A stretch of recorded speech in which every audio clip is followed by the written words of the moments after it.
Breaking news చూస్తున్నారు. మీకు Instagram reel ఎలా చేయాలో తెలుసా? ఇన్స్టాగ్రామ్ ప్రొఫైల్ ఉందా? స్నాప్చాట్ ఉందా? సోషల్ మీడియా ప్రొఫైల్స్ అన్నీ ఉన్నాయా? ఇవన్నీ క్వశ్చన్స్ ఒక కంటెంట్ క్రియేటర్ అడిగే క్వశ్చన్స్ కాదు. ఈ దేశ ప్రధాని మోదీ ప్రస్తుతానికి కౌన్సిల్ ఆఫ్ మినిస్టర్స్ మీటింగ్లో ఆయన మంత్రులను అడిగిన ప్రశ్నలు ఇవి. మీకు ఇన్స్టాగ్రామ్లో రీల్ చేయడం వచ్చా? ఇన్స్టాగ్రామ్ రీల్ అకౌంట్స్ ఉన్నాయా మీకు? అసలు స్నాప్చాట్ ఉందా? ఈ దేశంలో 18 నుంచి 30 సంవత్సరాల లోపు యువతని బేస్ చేసుకొని వాళ్ళ కోసం కొత్త ప్రణాళికలు తీసుకురండి అంటున్నారు. ఇదంతా ఎందుకు చెప్తున్నారు తెలుసా? Cockroach Janata party effect.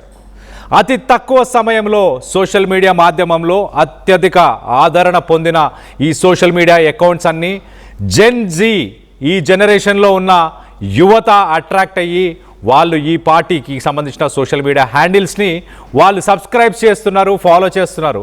So దీన్ని చాలా సీరియస్గా ప్రధానమంత్రి మోదీ ఈ ఇష్యూని తీసుకున్నట్టు తెలుస్తుంది. జెన్జీకి పార్టీకి సంబంధించిన నాయకులు, కౌన్సిల్ ఆఫ్ మినిస్టర్స్ వీళ్ళందరూ కూడా దూరంగా ఉంటున్నారా? వాళ్ళు సరి చేసుకోవాలి వాళ్ళ మిస్టేక్స్ అన్నీ. ఒకవేళ సరి చేసుకోకపోతే మినిస్టర్స్నే మార్చేస్తా అంటూ ప్రధానమంత్రి మోదీ వార్నింగ్ ఇచ్చినట్టు తెలుస్తుంది. మీలో ఎంతమంది ఇన్స్టాగ్రామ్ వాడుతున్నారు?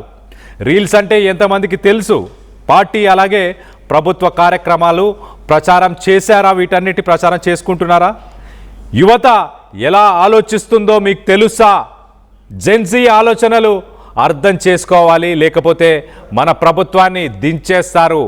నేపాల్, శ్రీలంక, బంగ్లాదేశ్ ఈ 3 దేశాల్లో కూడా ఏం జరుగుతుంది, గతంలో ఏం జరిగింది వాటిని దృష్టిలో పెట్టుకోవాలి. యువతకు పెద్ద పీట వేస్తానని ప్రధానమంత్రి మోదీ చెప్పినట్టు తెలుస్తుంది.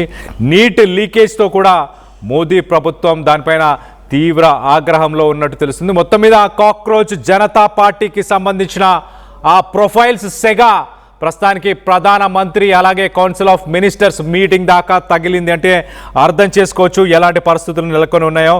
నిన్న గురువారం రోజులు జరిగిన కౌన్సిల్ ఆఫ్ మినిస్టర్స్ మీటింగ్లో మరి ప్రధానమంత్రి మోదీ కౌన్సిల్ ఆఫ్ మినిస్టర్స్తోని ఏమేం మాట్లాడారు వాటన్నిటి గురించి డీటెయిల్గా తెలుసుకునే ప్రయత్నం చేద్దాం. ఇటు ఏపీ నుంచి మా ఇన్పుట్ ఎడిటర్ కృష్ణమోహన్ అందుబాటులో ఉన్నారు. కృష్ణమోహన్తో మాట్లాడి తెలుసుకునే ప్రయత్నం చేద్దాం.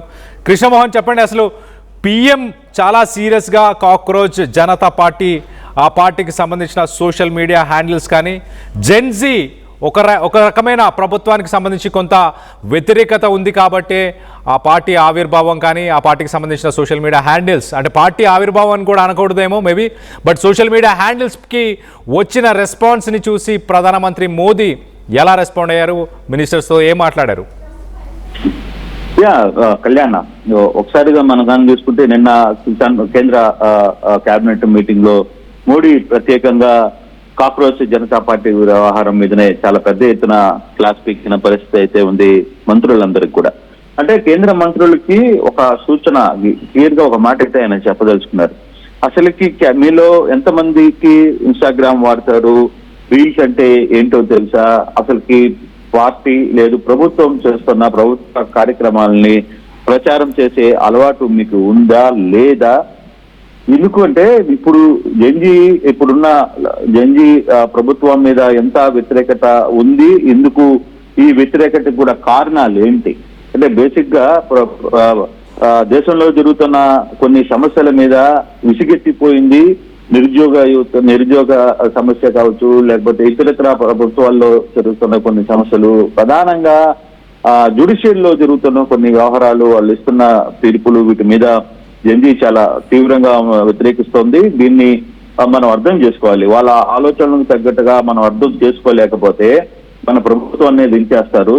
యువత ఆలోచనలకు తగ్గట్టుగా పని తీరు కూడా మార్చుకోవాలి, లేకపోతే పూర్తిగా కూడా మనల్ని నట్టేట ముంచుతారు. మనల్ని పశ్చిమ బెంగాల్లో ఏ విధంగా అక్కడ యువత మనకి అండగా నిలబడి ప్రభుత్వాన్ని నింపిందో, అట్ ద సేమ్ టైం మీరు కూడా రియాక్ట్ కాకపోతే మనం దించడానికి కూడా వాళ్ళకి ఏం పెద్ద నిమిషం పట్టదు అనేది చాలా క్లియర్ గా చెప్పిన పరిస్థితి. యువతను తృప్తిపరిచేందుకు ఏం చేయాలో ఒక కార్యాచరణ ప్రణాళికని రూపొందించాలి. అసలు జరుగుతున్న ఇన్సిడెంట్స్ మీద లేదు, మీరు అసలుకి కేంద్ర మంత్రులుగా ఉండి ఏ బాధ్యత తీసుకుంటున్నారు, అసలుకి మీరు ఆ యువతను ఫాలో అయ్యే పరిస్థితుల్లో మీరు ఉన్నారా లేదా? మరోవైపు కూడా ఏదైతే కేవలం మన పక్కన రాష్ట్రంలో తమిళనాడులో టీవీకే పార్టీ ఏ విధంగా అయితే యువత ముందుకు వచ్చి అక్కడ 2 పెద్ద పార్టీలని నేల కల్పించిందో అటువంటి సంఘటనలే ఇవన్నీ కూడా జరుగుతాయి. కాబట్టి ఈసారి కేబినెట్ లో కూడా నేను భారీగా మార్పులు చేయబోతున్నాను, యువతకు పెద్ద ఎత్తున ప్రాధాన్యం ఇవ్వబోతున్నాను అని చెప్పిన పరిస్థితి. ప్రధానంగా నీట్ ఏదైతే 24 లక్షల మంది జీవితాలతో ఆడుకున్న నీట్ లీకేజ్ వ్యవహారం మీద మోడీ చాలా సీరియస్ గా వ్యవహారాన్ని ప్రస్తావన తీసుకుని వచ్చారనేది తెలుస్తోంది. మంత్రులకైతే చాలా గట్టిగా క్లాస్ పీకారు.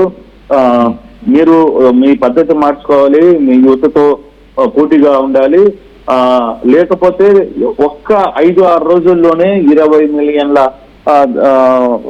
సబ్స్క్రిప్షన్ ని లేకపోతే వాళ్ళ హ్యాండిల్స్ ని పెరిగిన పరిస్థితి చూస్తే యువత ఎంత ఆందోళనలో ఉంది భారతదేశంలో. వీటన్నిటినీ మీరు ఎప్పటికప్పుడు బేరీ చేసుకోవాలి. జరుగుతున్న పొరపాట్లు ఎక్కడ జరుగుతున్నాయి, దాన్ని ఎక్కడ కంట్రోల్ చేయాలి, దానికి మీరు చేస్తున్న కార్యక్రమాలు ఏంటి, వీటన్నిటి మీద కూడా దృష్టి పెట్టాల్సిన పరిస్థితి ఉంది అనేది చాలా క్లియర్ గా మాట్లాడిన పరిస్థితి అయితే కనబడుతుంది. అయితే ఓవరాల్ ఈ ఎపిసోడ్ లో మనకి ఇంకొక విషయాలు కూడా తెలుస్తుంది. అంటే కొంతమంది మంత్రుల పనితీరు సరిగ్గా లేదు, మీ బిహేవియర్ బాగలేదు, మీ ఉన్న వ్యవహారంలో కూడా చాలా క్లియర్ గా ఉంది. అంటే ఇటీవల ఇప్పుడు ఫర్ సపోజ్ తెలంగాణకి సంబంధించిన వ్యవహారంలో జరిగిన కొన్ని సంఘటనల మీద కూడా ఆయన కొంత సీరియస్ గా ఉన్నారు. అందుకే ఆయన చాలా క్లియర్ గా ఒక మాట అయితే చెప్పారు, నేను ఇంకా యువత దృష్టి పెడుతున్నాను, రేపు భారీ మార్పులు కూడా ఉండబోతున్నాయి కేబినెట్ లో, కాబట్టి మీరు మెంటల్ గా సిద్ధం కావాలి, మీ ఆహార శైలిని కూడా మార్చుకునే ప్రయత్నం చేయండి అని చెప్పి ఆయన గట్టిగా class పీకారు.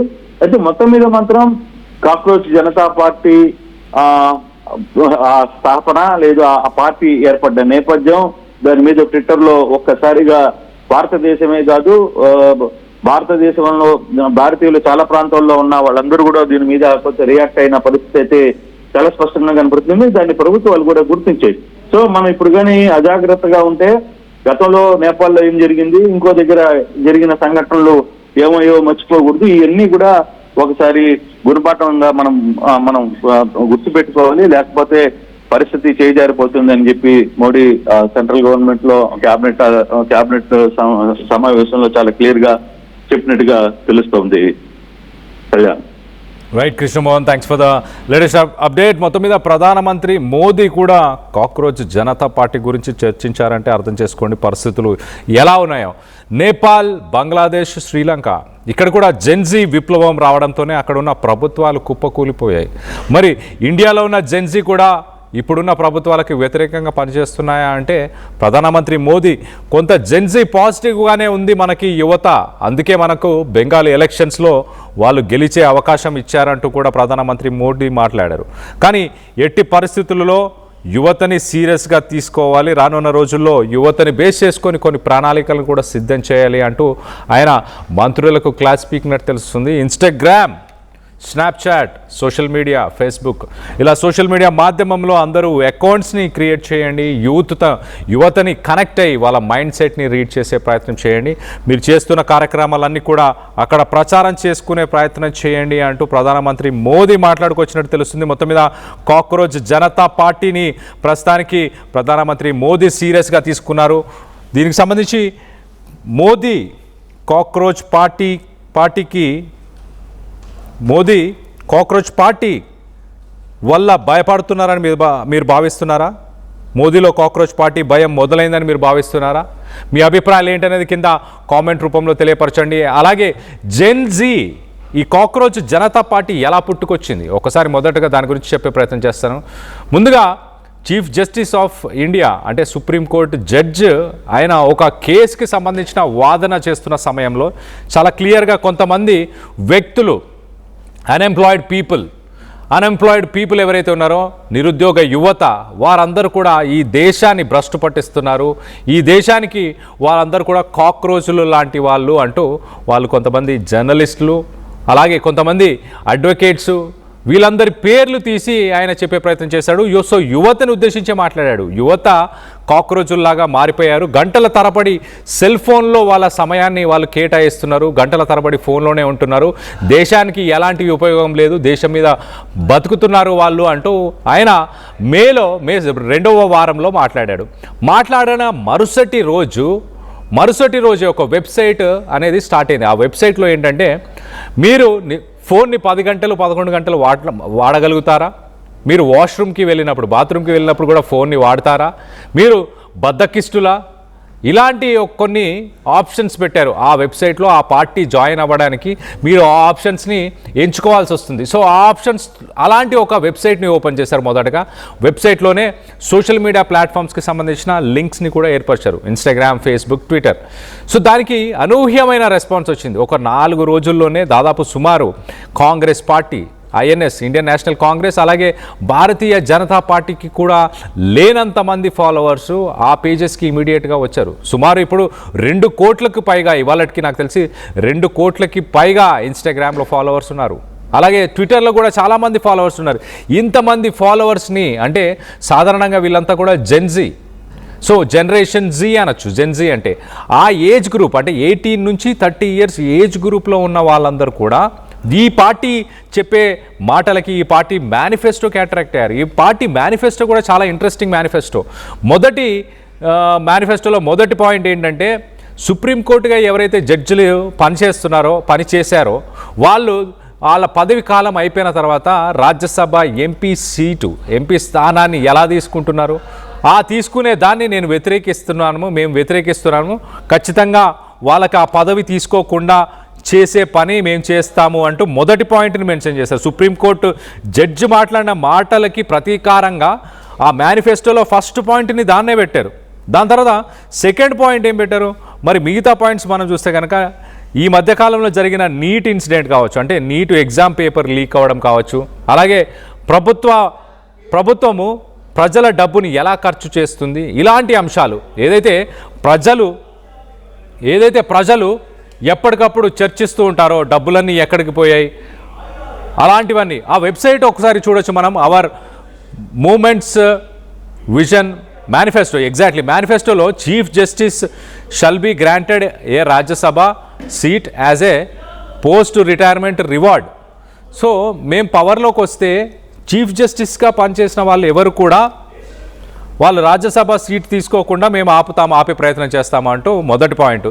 Second point, election commission గురించి మాట్లాడుతున్నారు. అంటే ఎవరైనా ఓటు హక్కుని ఎలక్షన్ కమిషన్ తప్పిదాల వల్ల కోల్పోతే వాళ్ళని మేము ఊపా చట్టం కింద, అంటే నక్సలైట్లు, టెర్రరిస్టులు, వాళ్ళందరినీ ఊపా చట్టం కింద అరెస్ట్ చేస్తుంటారు. ఆ చట్టం కింద ఎలక్షన్ కమిషన్లో పనిచేసే వ్యక్తులని మేము అరెస్ట్ చేస్తాము. ఓటు విలువ అలాంటిది అంటూ second point. Third point, women's reservation 33% కాదు, సగభాగం ఇస్తాము మేము ఉమెన్స్ రిజర్వేషను అన్ని విభాగాల్లో, అంటే రాజకీయంలో కావచ్చు, గవర్నమెంట్లో కావచ్చు, అన్నిట్లో 50% రిజర్వేషన్ మహిళలకు ఇస్తామంటూ మూడో పాయింట్. నాలుగో పాయింట్, ఈ గోధీ మీడియా అంటున్నాడు. గోధీ మీడియా అంటే అంబానీ అలాగే అదానీ, వీళ్ళకి లైసెన్స్లు ఇచ్చారు. ఈ దేశం మొత్తంలో మనం చూస్తే, ఈ దేశం మొత్తంగా ఉన్న మీడియా సంస్థలన్నీ ప్రధానంగా కేంద్ర నేషనల్ లెవెల్లో, అంటే దేశంలో ఉన్న మీడియా సంస్థల్లో ఎక్కువ శాతం అదానీ, అంబానీ వాళ్ళ చేతుల్లోనే, అంటే వాళ్ళు కొనుక్కున్న కంపెనీలు అని చెప్పొచ్చు, ఒక రకంగా వాళ్ళ కంపెనీస్ అనే చెప్పొచ్చు. ఆ కంపెనీసే రన్ చేస్తున్నాయి మీడియా సంస్థలు. ఈ మీడియా సంస్థలన్నిటికీ కూడా లైసెన్స్ని మేము క్యాన్సిల్ చేస్తాం మేము ప్రభుత్వంలోకి వస్తే అంటూ నాలుగో పాయింట్. ఐదో పాయింట్, ఏ ఎమ్మెల్యే అయినా ఎంపీ అయినా ఒక పార్టీ నుంచి గెలిచి ఇంకొక పార్టీకి వెళ్ళిపోతే వాళ్ళని కూడా వదిలిపెట్టము. వాళ్ళు ఎలాంటి పోస్ట్ని అలాగే ఎలాంటి పబ్లిక్ ఆఫీస్ని వాళ్ళు హోల్డ్ చేయకుండా 20 సంవత్సరాల పాటు వాళ్ళకి మేము ఎలక్షన్స్ నుంచి బార్ చేస్తాము, ఎలక్షన్స్లో పాల్గొనకుండా 20 సంవత్సరాలు శిక్ష వేస్తాము అంటూ ఒక రకంగా పనిష్మెంట్ అంటూ చెప్తున్నారు. ఐదో పాయింట్, ఈ మధ్యకాలంలో మనం చూసాం తమిళనాడులో కూడా అన్నా డిఎంకే పార్టీ నుంచి ఆ పార్టీ రెండుగా చీలిపోయి కొంతమంది విజయ్కి సపోర్ట్ చేస్తున్నారు, కొంతమంది ఆ పార్టీ మాదే అంటున్నారు. సో గతంలో మనం చూసాం మహారాష్ట్రలో కూడా శివసేన అలాగే మిగతా పార్టీస్లో కూడా ఇలా చీలికలు జరిగాయి. సో మొత్తం మీద అలా ఒక పార్టీ టికెట్ మీద గెలిచి ఇంకొక పార్టీకి మద్దతు తెలిపే వాళ్ళని కూడా 20 సంవత్సరాలు బహిష్కరిస్తాము అంటూ ఇలాంటి అంటే ప్రస్తుతానికి ప్రజలు చర్చించుకునే అంశాలనే మేనిఫెస్టోలో పెట్టడం జరిగింది. సో ఈ కాక్రోచ్ జనతా పార్టీకి సంబంధించిన ఈ సెగ ప్రస్తుతానికి ప్రధానమంత్రి మోదీ కూడా చర్చించారు అంటే అర్థం చేసుకోవచ్చు, ప్రభుత్వాన్ని కూడా షేక్ చేస్తుంది అని అనుకోవచ్చు ఒక రకంగా. దీనికి సంబంధించి మీరేమనుకుంటున్నారు, మీ అభిప్రాయాలని కింద కామెంట్ రూపంలో తెలియపరచండి.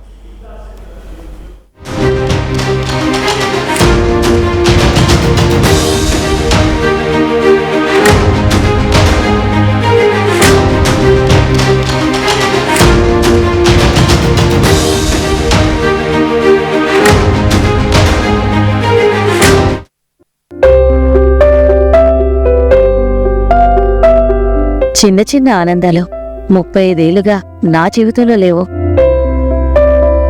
35 ఏళ్లుగా నేను డైపర్లలో బ్రతికాను. 6 సెంటీమీటర్ల ఫిస్టులా నా మూత్రాశయంలో లీకు కారణమైంది. ఎవరూ నాకు సహాయం చేయలేకపోయారు. ఏఐఎన్యూలో వైద్యులను కలిసే వరకు అక్కడ వారు రోబోటిక్ శస్త్రచికిత్సతో నాకు పరిష్కారం ఇచ్చారు. వారు నా ఆత్మవిశ్వాసాన్ని కూడా తిరిగిచ్చారు. Precision care makes it possible. The Center for Robotic Surgery at AINU